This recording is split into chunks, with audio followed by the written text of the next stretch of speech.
Well, as a magician, I know how the so-called psychics do their tricks, their routines, their various methods of deceiving the public.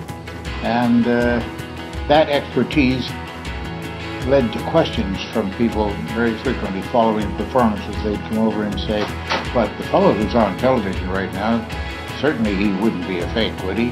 And I would try to explain to them how it was done. In many cases, I didn't have time enough to make the explanation because some of them were rather complicated answers.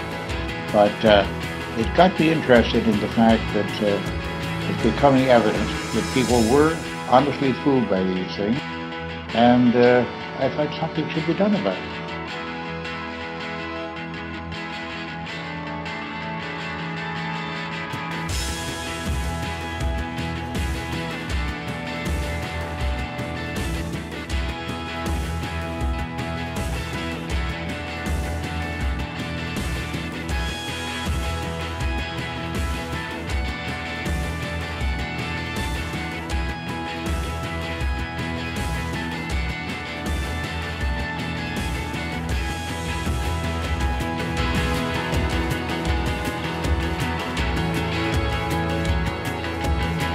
It's an old saying, I know, we've all heard it, and it's maybe a tired old quip, but if it sounds too good to be true, it probably is too good to be true.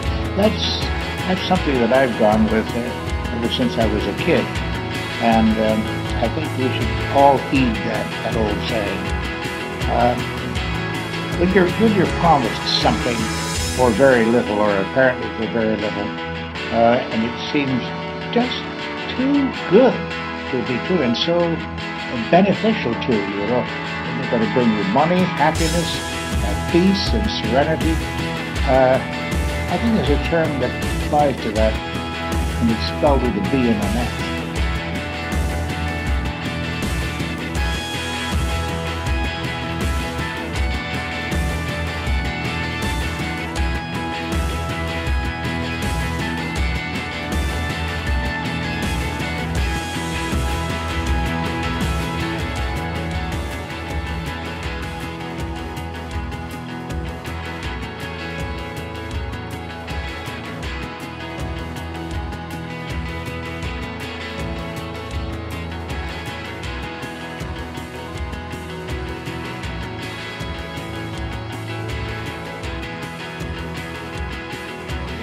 There are so many good books out there by people like Richard Dawkins, who, if I had a god, it would be Richard Dawkins.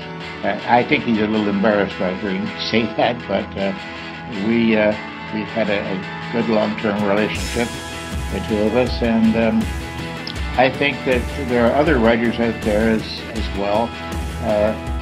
The late Hitchens, of course, wonderful, wonderful man, and unfortunately taken away from us far too early. But there are writers out there and skeptical organizations all around the world who you can look up on the Internet. The Internet is a wonderful tool in that respect. And look up your local skeptical organization.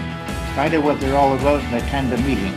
I think that could be an eye-opener for you and a mind-opener as well.